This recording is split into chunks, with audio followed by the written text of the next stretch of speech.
Hey guys, if you remember in our last study, Jesus had breathed his last. He was dead.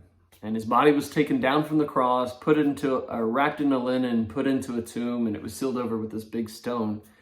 And you could imagine where his disciples' minds were. They were really discouraged. Like it was it. It was over. And these women were standing afar back. They'd been watching everything. They just kind of witnessed where his body was laid. And that's kind of the backdrop to what we're going to be reading this morning. We're in Mark 16 and verse 1. Now when the Sabbath was past, Mary Magdalene, Mary the mother of James, and Salome bought spices, that they might come and anoint him. And very early in the morning, on the first day of the week, they came to the tomb when the sun had risen. And they said amongst themselves, "Who will roll away the stone from the door of the tomb for us?"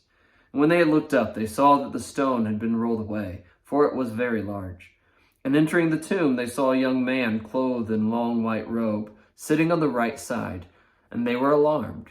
But he said to them, "Do not be alarmed. You seek Jesus of Nazareth, who was crucified. He is risen. He is not here. See the place where they laid him. But go tell his disciples and Peter that he is going before you into Galilee, and there you will see him, as he said to you." And so they went away quickly and fled from the tomb, for they trembled and were amazed. And they said nothing to anyone, for they were afraid. Remember, Jesus' body had been buried late Friday evening, which was the day before the Sabbath, which happened at sundown. So they quickly took his body down from the cross, wrapped it in linen, put it into the grave, and sealed it with a big stone. But they didn't have any time to do the ceremonial things that they did to make a proper burial. And so the women that had been standing and watching where Jesus' body had been laid, they wanted to give that to him. They wanted to give him the proper burial, but they couldn't do it on the Sabbath. So they had to wait till early Sunday morning when they could go and buy their spices. And so they're on their way to the tomb when they remember, wait a minute, who's going to roll that big stone away? They couldn't have done it. They couldn't have even budged the stone. And so when they get there, they look up and they see the stone had been rolled away. And so now they're wondering who moved the stone. And so when they looked into the tomb, they came to anoint a body, but they couldn't find any body to anoint. Instead, they saw a young man in this long white robe that kind of startled them. And he said, "Don't be afraid. Now look where his body once laid. He'd been crucified, he'd been put to death, but now he's alive. He's been resurrected from the dead. He's been resurrected from the grave." And so he told the women to go tell all the other disciples and to tell them to go to Galilee and wait for him, because that's where he said to go. Jesus had told them earlier to go to Galilee, that he'd meet them there. And he plans on keeping that appointment. But notice specifically what he says. Go tell the disciples and Peter.